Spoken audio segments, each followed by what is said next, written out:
Welcome back to another episode of Beekeeping Buddies. I'm Steven. And I'm Luke. I guess tradition is that we should start talking about weather. Yeah. It's been cold, but it was sunny and 60 on Saturday or Sunday?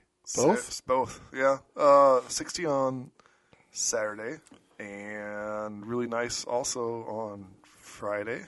And that meant the girls were flying, which meant we were in the hives. Yep. Checking hives, seeing who made it, crying about who didn't, and lots of feed. Lots of feeding going on. I made a fondant. Actually, I made a fondant video, and I'll probably edit it and throw it up on our YouTube channel.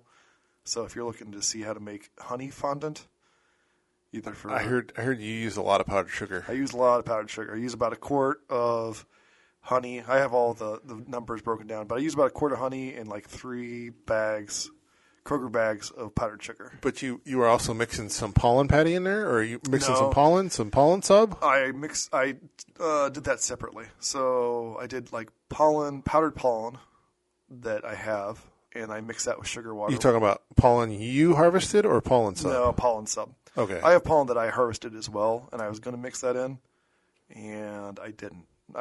This is just kind of a precursor to that. Yeah. I gave them something that has some protein value in it. Now, 4 or 5 years ago, we bought a 50-pound box of pollen patties. Bee Pro, I think. Bee Pro, that too. Bee Pro, which was the pollen sub. Yep, powdered pollen sub. No, that was it's like a... The pollen patties, are you talking about? Yeah, the pollen patties. The dark brown. I would call them pollen patties. Yeah, it's like Vegemite. Like consistency. Sir, this is a U.S. audience. It's like really thick peanut butter. Peanut butter. Really thick peanut butter. Somewhere between I don't know. Cold. It's not quite like jam, like a consistency. It's kind of like a taffy, almost caramel. It's a soft taffy. Yeah. Because even frozen, like I pulled mine directly out of the freezer. And even frozen, I pulled it out and it sat on the counter for maybe 15 minutes, and then I took it down to the hive. Yeah. And then I used my hive tool. We had split it up into 2-pound, 1 gallon Ziploc bags. Right. So this was a 2-pound patty, and I have 3 hives that overwintered. Yep. Out of the 4.5 that I had put into winter, but only expecting really 3. And so I took a third off of 2 of those patties. So then I had 2 1/3 pound chunks that I put on hive 1, and then my bag that was 2/3 I put on the second. So basically I put 2/3 of 2 pounds on each of 3 hives. Okay. I'm sure nobody follows that, but yeah. I split 2 packages into 3 of 2 pounds, so about a pound and a third of each, I guess. Yeah. It was 4 pounds divided by 3. Mine varied depending on which hives. I have definitely variable strength hives. Like I have some that are just as strong as I would say as they were going into winter. So these were all in the top box for me. All of mine were in the top. Well, I will say all of mine were in the top box. However, I had a couple that were not, and in my heavily insulated hives, I had a couple, like 2 or 3, that were still bottom box. I had a single deep that is. But you didn't actually split your boxes, though, did you? I didn't. What do you mean by that? Split your top box off your bottom box, and I just pulled inner covers. I pulled lids and inner covers. Yeah. And then I knocked on the side if it looked like they were dead. I knocked on the side to see if they were dead, and if they hummed at me, then I went, "Oh, okay. They're probably down there."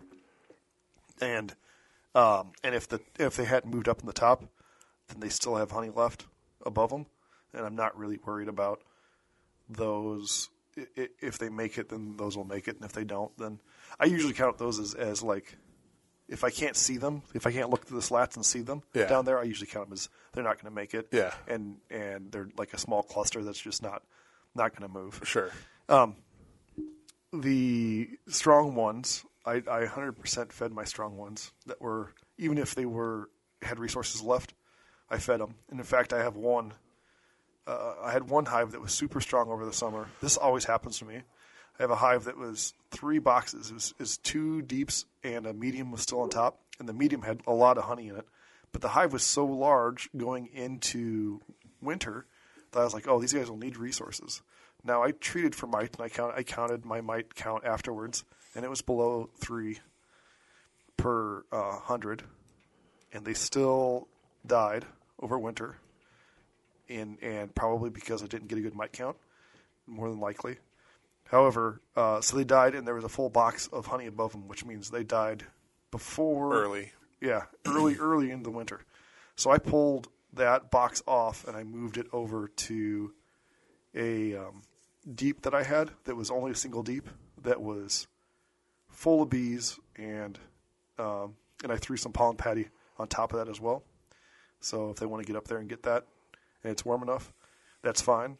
But it gives them a whole box of honey to go through. So you might be asking, why are we doing pollen patties now? And the day we're recording this is the 1st or 2nd of March. Well, hold on.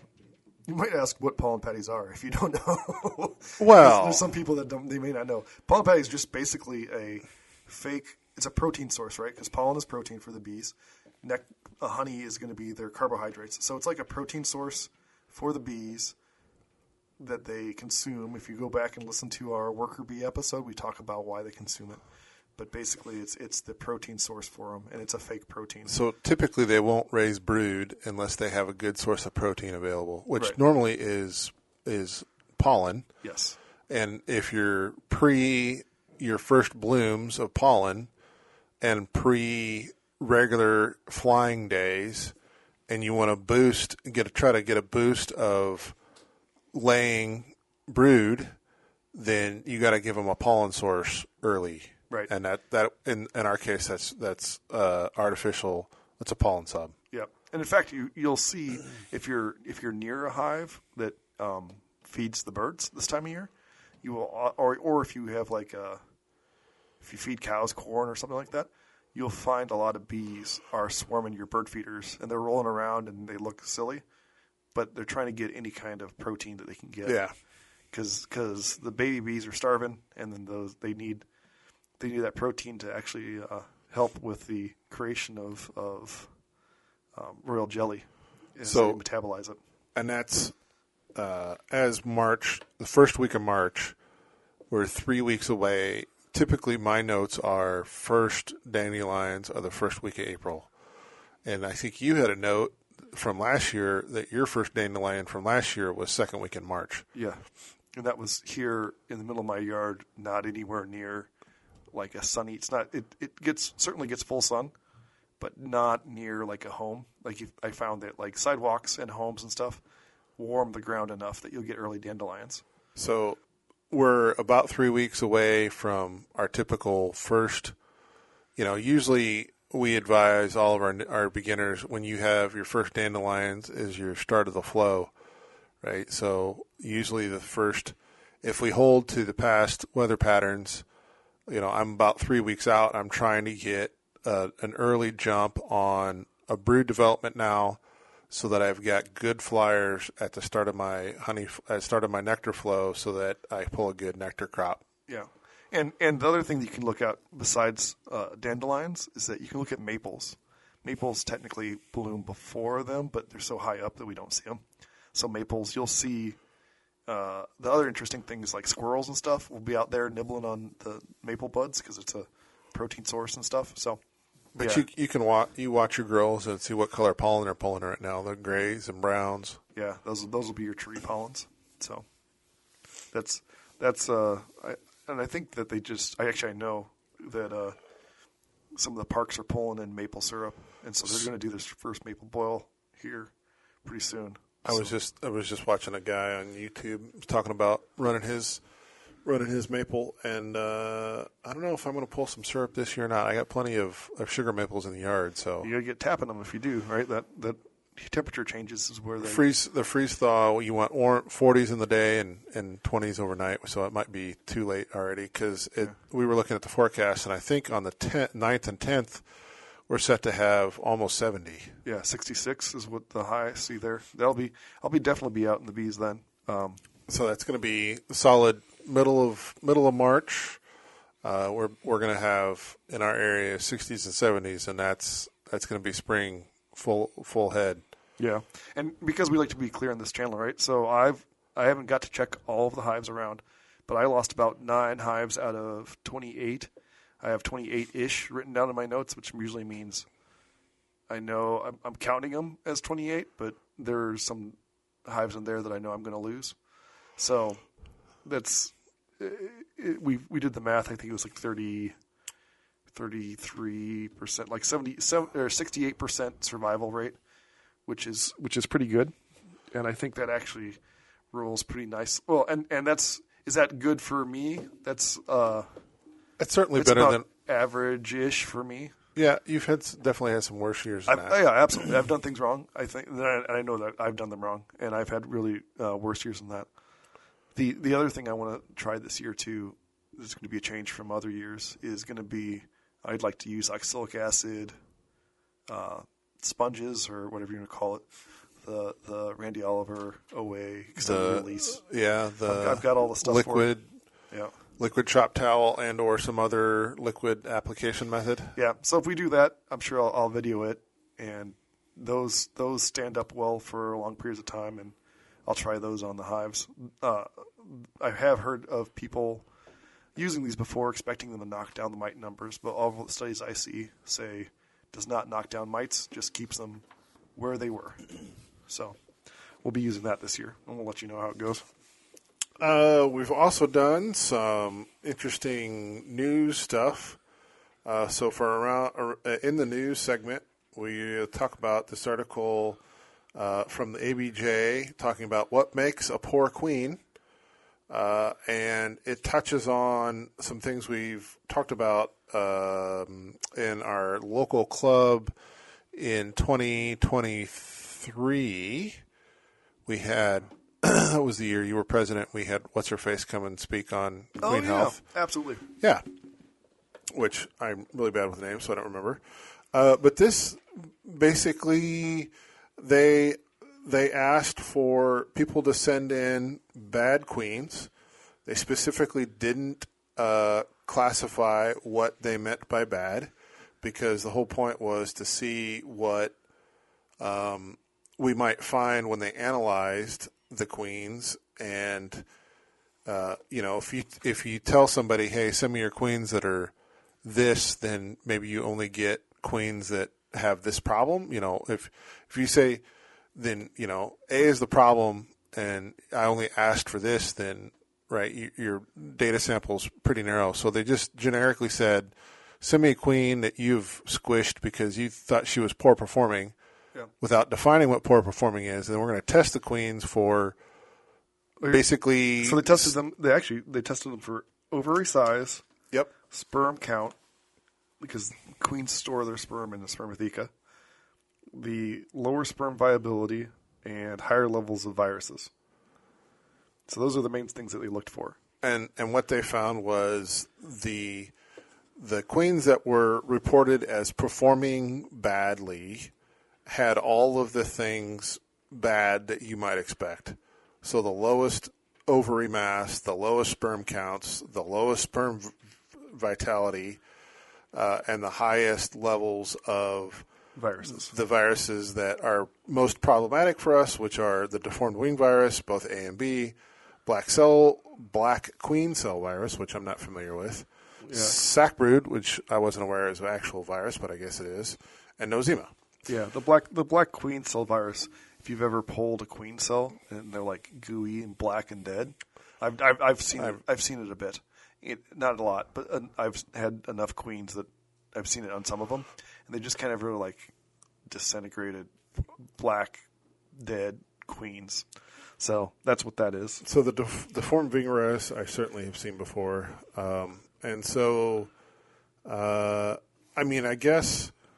If we've got some upcoming vaccinations that help with our deformed wing virus, then that should certainly help our queen health. Yeah, the article is interesting because it questions that, right? Like, how will vaccines help or will they not? So they did. Now, I don't necessarily agree with how they applied some of the methods of testing, right? I believe they injected, what the article says is they injected live viruses, they injected saline, and they injected dead viruses into some of the bees, and they found that even with the triggered immune system, the queen still showed they weren't as bad as infected bees, but they were not good. And so so I'm not sure if they and the saline, they were okay. But I'm still not sure that introducing a hole in the side of the queen, right, because you're punching a hole just like a mite would, more or less, although you're using a syringe, is that causing an issue or not? So I would much rather seen like the correct feeding of the vaccine and the exposure of the viruses and like a control group. That's what I would have preferred to see. And they said they're still going to, they said if they still have funding, they're going to continue on that. But it would be an interesting. I guess we should keep track of our queens when we put the vaccine on them this year. Yeah. To see, maybe we need to pull a control group aside and say which one's doing better, like which are better queens, or something along those lines. I mean, reproduce this. I feel like we'll definitely have commented on how well we're going to be putting a lot of time and effort into our vaccinated queens. Yeah. So I feel like they're going to be closely monitored for their performance. I mean, I certainly don't want to go into it saying I know they're going to be better performers. Therefore, I'll assume that the spotty patterns aren't quote unquote like. It's hard to argue with a spotty pattern, right? Yeah. Like either it is or it isn't. So my goal this year too is to pull some queens from like the Michigan Beekeepers Association that specifically breed for mite biters, hygienic behavior, and using some of those as well. I had also talked about. I felt like there was an opportunity to provide pollination services for our area. Yeah. And we don't have the startup costs for that. If you want to get like a commercial beekeeper, he's got a special truck with a crane on the side so he can offload and unload pallets of bees. Yeah. And it's a lot of startup capital for a venture. And instead, I thought, well, what if we just got a hold of a trailer and threw like 10 or 15 or 20 hives on a trailer. And we just drag the trailer around from site to site, and when it doesn't have a pollination contract, we just park it in the yard, and then the hives sit on the trailer frame instead of our regular stands. Yep. And I might have tracked down a trailer to do that, but the other thing is that to do that, I'll have to add quite a few hives to the apiary to support that venture because my 4 or 5 I'm currently managing in my backyard is going to be insufficient for a mobile operation like that. So my point is we have the opportunity to certainly test out with some new hives with all those queens. So I'm looking forward to undergoing that venture. Also, you made a quick note about funding because as we briefly mentioned in our last episode concerning how you can't ignore the fact that the current administration is going to have an impact on funding. That kind of rolls into our next topic from in the news. Project Apis M. I signed up to attend the webinar and then I forgot to put the meeting reminder on my calendar, so I ended up missing it. But you attended, and this was a project. That came about after there was some reports of extremely high loss rates in the commercial beekeepers, specifically around getting ready for doing almond pollination, which has happened here in the start of February. Yeah, it should be about done, actually, I would think. Yeah, and so when the word was getting out that there was a lot of losses, I guess they put this project together to try to go investigate why that was, and hopefully with some support of the USDA, but maybe the funding there is sort of in limbo. So it would have been nice to be able to rely on that organization to back up something that would significantly impact our. Well, they did actually. I think they did a really good job. The extended testing that they're doing I think is going to be in question if they have the funding for it. But the short term, they've done a really good job of organizing and implementing some studies, and which is how we know that this year is an issue. So, to summarize some of the high points from that webinar, apparently almond pollination requirements were about 21% short this year due to the fact that they had so many colonies die, that as they were doing inspections in December and January, they just realized they weren't going to have the numbers to get out there. Die or weak. So the other part of pollination services, right, is that your numbers have to be strong enough that when you pull a hive out in the yard, you can't have a 2-frame colony. Yeah, and nobody's going to pay you to set a nuke out in almonds. Almond pollination is also a really interesting thing because almonds don't produce a lot of nectar. In fact, their nectar is kind of like a nectar dearth, and in those giant orchards. So I was gone last week visiting some friends in Arizona, and they have some pecan orchards. Pecans are wind pollinated, but I got to see what those orchards look like. And they are just starting to flood them out in Arizona for water content. But there is dirt. It is dirt and trees. It's not grass. There's nothing else. There's no clover, nothing else in the ground. It's dirt and trees. And my understanding is it's the same for the almonds. There's dirt. It's dirt in the ground and almond trees. And that's it. So without other sources of nectar, and again, we just talked, right? Nectar is going to be your carbohydrates. They have to feed those bees.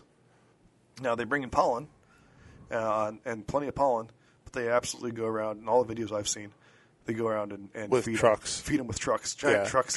Trucks that are delivering to IBC totes. Right. And so it sounded like I have 399,000 colonies, and there are 89,000 colonies were found short. Yeah.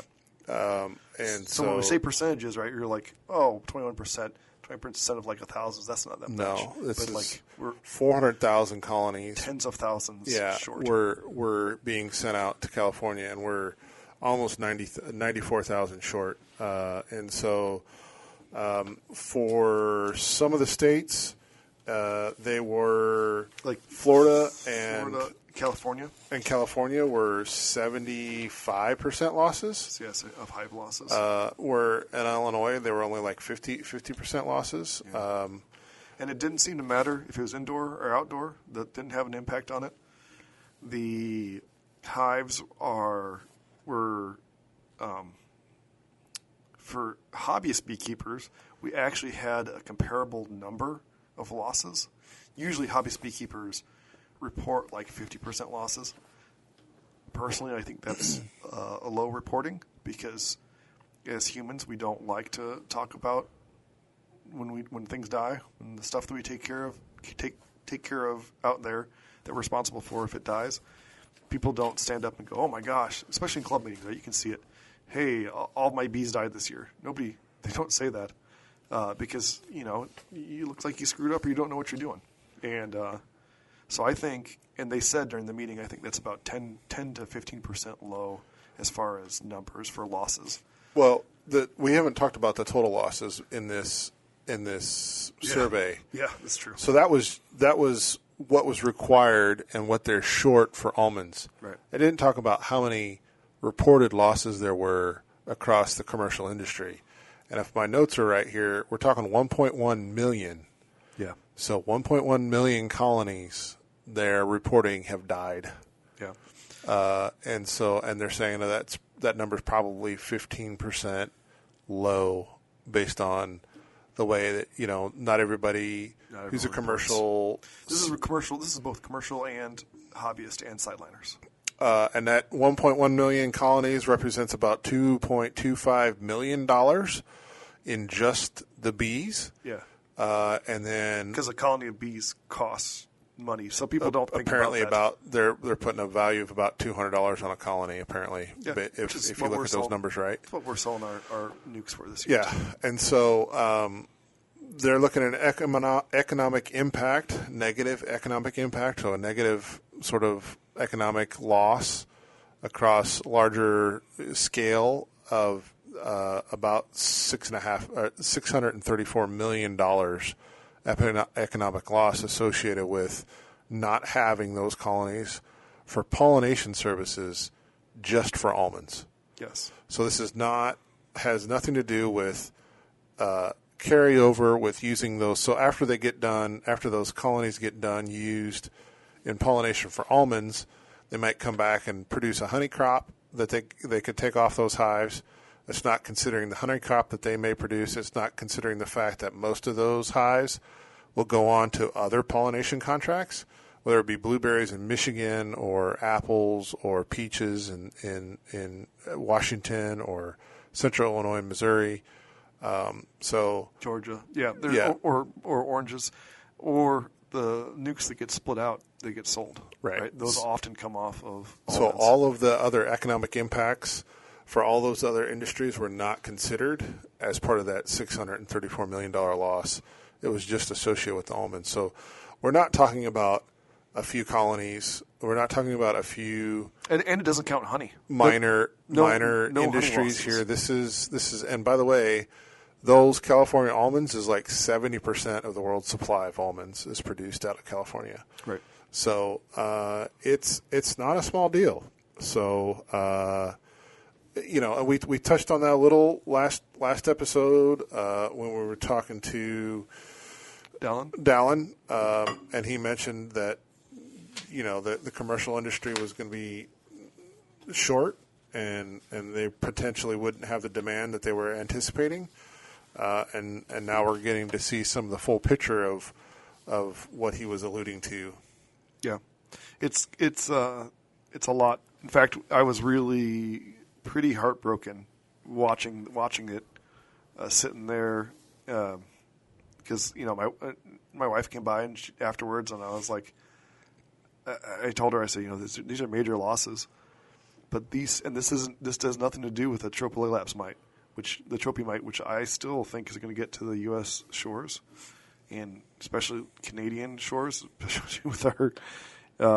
As Canada actually imports largely from Ukraine because they won't import from the U.S. because we have EFB and AFB. Not that the bees care about a border, right? But there's issues coming, and these losses have nothing to do with those issues. In fact, we don't really have a good feel on why this happened yet. And so there is studies that are currently being done by Cornell to look at like the toxicity reports to see maybe there's a lot of pesticide that's new or something like that's having an impact on the hives that we didn't realize.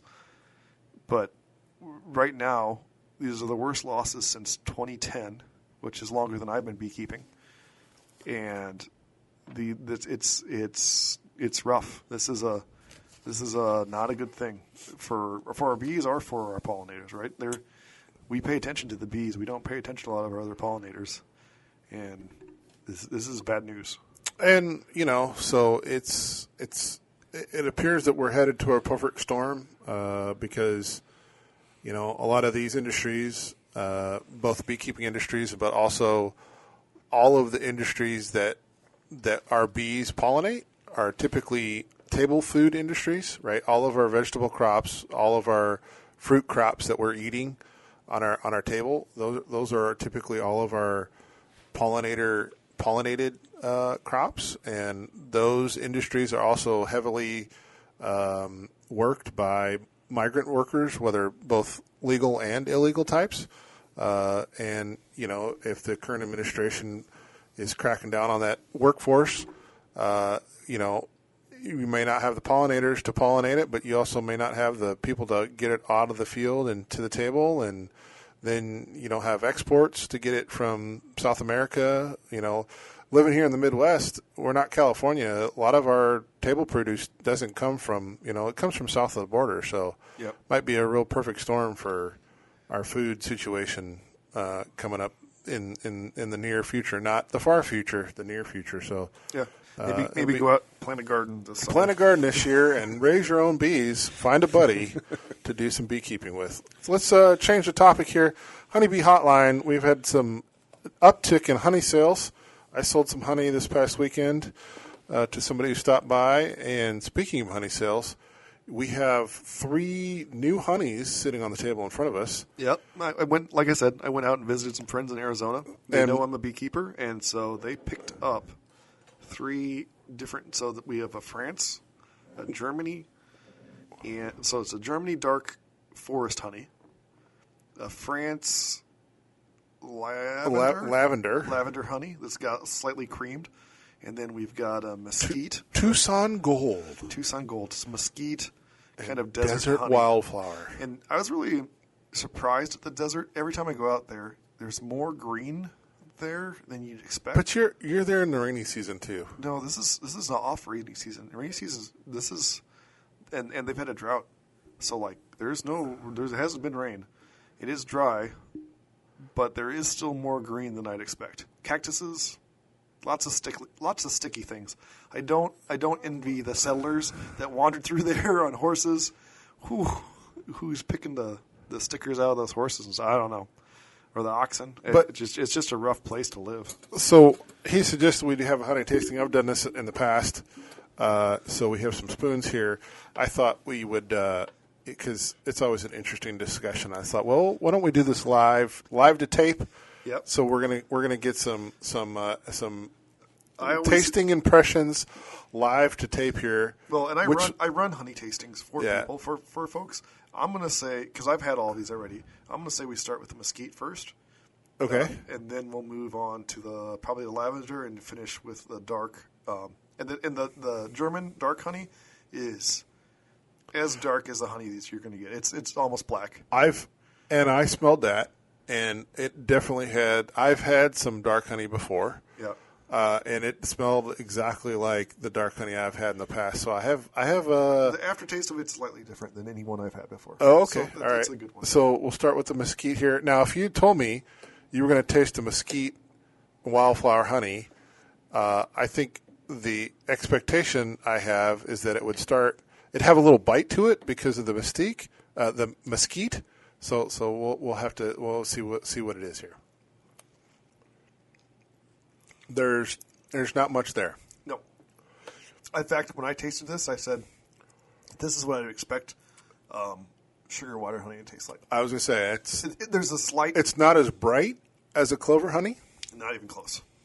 So like, it's sweet, but it doesn't have a notable flavor to it. There's a subtle right in the middle. If you try it, there's a subtle something. Yep. But it's not strong. It's not strong. It's not bright. It's not clear. No. Right. It's like some of the clovers, right? They're really bright. They're really clear. It's sort of the little zing on the top of sweet. Yeah. No throat burned. Nope. And it's just not there. No. So, is this my favorite honey? I would not put this down as one of my favorites. It's something that I would put at the front of a tasting to go. This is a sweet with a high note, and if you taste it right in the middle, if you've got really good taste buds. So Kelly tries it and she goes, "Honey tastes like honey." She doesn't get any of the notes. But I've had a lot of honeys. This one, not in the middle. In the middle, there's a little bit of a note, kind of a greenish note. If they weren't a big honey fan and they just wanted something to put in their tea, I'd be like, "Here you go." Yeah, that one's a good one for sweetener. Sweetener without a lot of extra kick. But like, flavor. If you were looking for something to eat as a honey on a toast or a biscuit, not one I'd like. I have plenty more honeys that are going to be more enjoyable honey experience than that one. Midwest clover honey is superior to that one. I agree.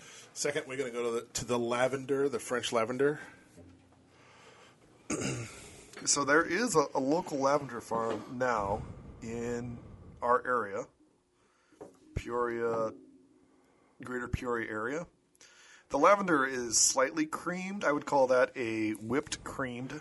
This looks whipped. This looks whipped. It's not.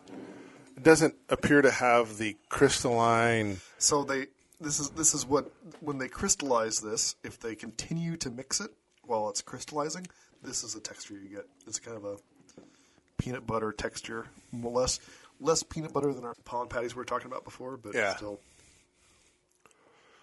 So that on the front end, that seemed to have some green notes to it. Definitely a green, spring. Not as sweet as the previous one.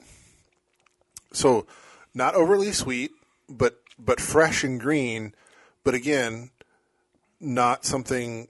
It's not like my nose lit up with lavender either. It's got a nice cinnamony. Mid to end, right? Like that. Yeah. That there. But not spicy. Not spicy, but like a sugar cinnamon mix. It's a nice. So for this honey, it's a nice honey. Now, crystallizing does change the flavors. Crystallizing almost always, in my opinion, will take a honey that's mid sweetness and usually make it super sweet.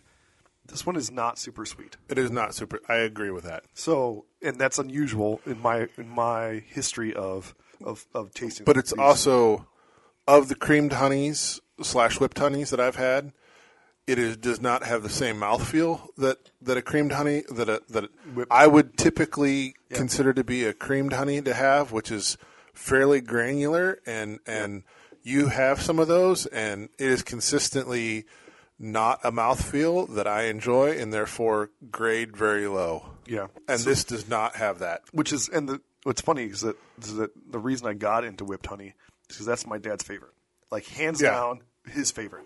And in fact, like when I make, we'll usually set aside a 5-gallon bucket of honey, and make it all into whipped honey, specifically because that's Dad's favorite, and so I'm not sure he would enjoy this texture. He really enjoys like this is like hot, like the texture is almost like hot peanut butter, right? It's real creamy. Yeah. He enjoys the harder, which is like they call it a hard set creamed honey. He enjoys that better. Still has the smaller granular textures. We're gonna move on to the German honey. And this is a dark one. It's also, of the three, it's the thinnest. So where the mesquite seems to have sugared a little, this still does not appear to have any sugaring tendencies to it right now. So, and mesquite, in my experience, mesquite almost always crystallizes. You think this has a higher moisture content then? No, I just think it's your fructose sucrose balance that causes earlier. Now that is strong. Mm-hmm. It has a strong. It reminds me of, what's the one that buckwheat. It reminds me of a buckwheat honey. Yeah. This one has a really light licorice. Yep. I don't like licorice, but of the honey, if I was grading honeys, I would probably grade this as the highest of the three we just tried. Yes. Even though I don't enjoy it very much.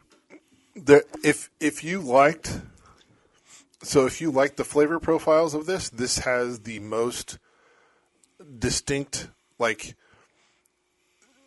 it's not bad. It's just it's distinct enough to be notable, right?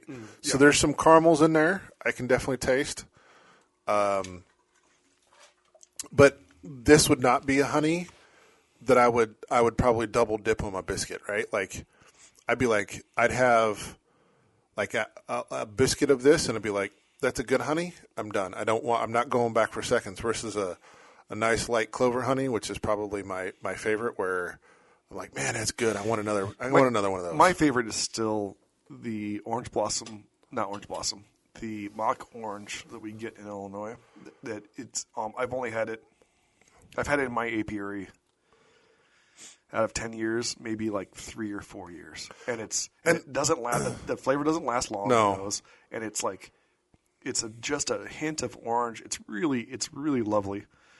This is good though. Like this is to be totally transparent. Kelly, we all sat down in Arizona. This is Kelly's favorite. I had to pull this one out of the pantry because it got put away. I have a lot of honeys, and this one got put away for this is reserved, not sharing. Okay. So, which I can understand because Kelly kind of likes licorice. Yeah. And I don't. And I don't enjoy the licorice flavor. It's not to say it's overwhelming, right? It's just no. there. It's there. It's there, but it's also the delicate kind of flavors that I feel like if you try to add that to tea, you're just going to lose it all. Yeah, agreed. So if you're gonna again, it's an eaten honey, not a sweetening honey, right? Because it does have some delicate flavors that won't carry through if you put it in a tea or something. And again, this is from the forests of Germany, and I would pronounce it's called Breitsamer, Breitsamer honey, and hey, if you like our honey tasting segment, let us know.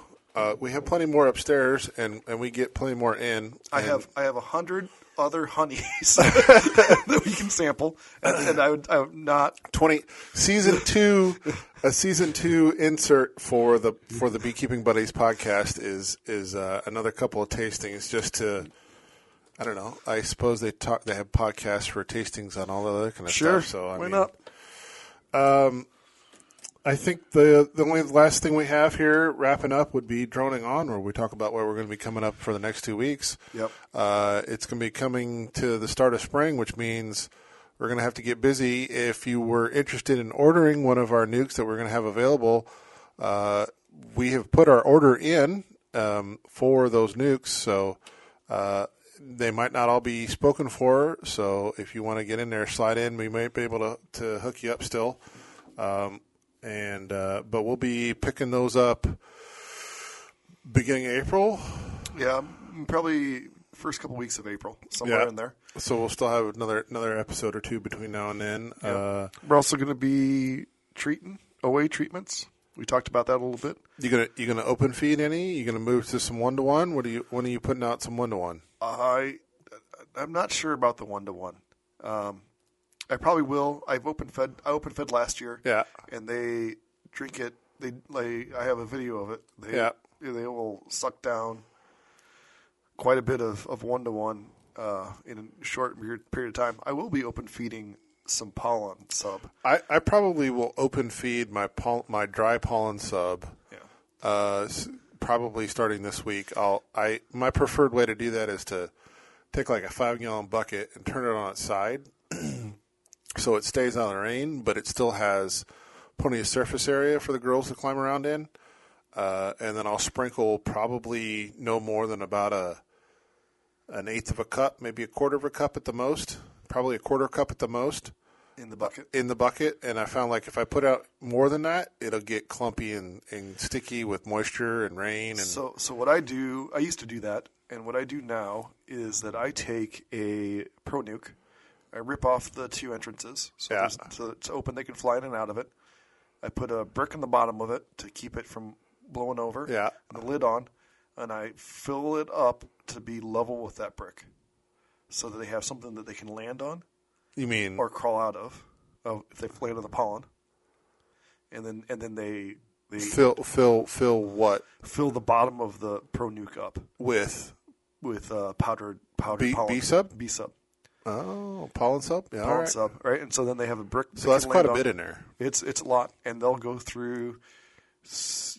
With my hives, they'll go through that in about every 3 days. I have to refill that. So you've gone through a 50-pound bag? I've not gone through a 50-pound bag. I've gone through probably a 25-pound bag last year. And you're using Pro? B Pro? B Pro? Mm-hmm. But again, I just refer to Oliver's analysis of the different pollen subs. Yeah. He did a really good one on scientific beekeeping about which one's better. What it boils down to is if you have pollen, and I'll be collecting pollen this year. I've got some new hives that allow me to do that easily. Hopefully, we'll try them out. Stay tuned. Yeah, and so I'm going to collect some pollen, and I will be feeding pollen back. I've got some upstairs in the freezer. I had like 2 1-pound honey bottles full. Yeah. And I sold. Actually, I had 3 1-pound honey bottles full. I broke them down into little 3-ounce containers. Yeah. And I sold all of it, not expecting to sell any of it. What did you sell it for? I believe I sold it for $5 per little 3-ounce container. It sounds very inexpensive. Yeah, it's probably too cheap. It's probably why I sold thought the so going much. rate was. I thought it was $20 an ounce. Oh, could be. I'd have to look at. Well, it's not by weight. It's the little honey skep honey jars that I have. Okay. So I don't know how much was actually in there. That's what I was sold my honey for, and so I put those in there. I've typically seen it sold by weight, by ounce weight. Usually you sell it by weight. Yeah. I was just in a rush and I just threw it in there and a little baggy. See I need an ounce. That's right. see if they would move or not, and they did. And so you're probably right. I'm probably too light on my price. So anyway, you got people asking about cut comb. I still have a ton of cut comb. I have not moved hardly any cut comb this year. Over winter. Over winter, no. The restaurant that I had my cut comb honey in, said nope, we're moving it off the menu. Okay. So they were the main consumer of that.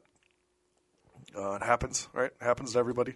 I think I sold another 2 pieces or something in the last 2 months, but not a lot. I've got boxes upstairs still of it. Side note, we got baby chicks. Nice.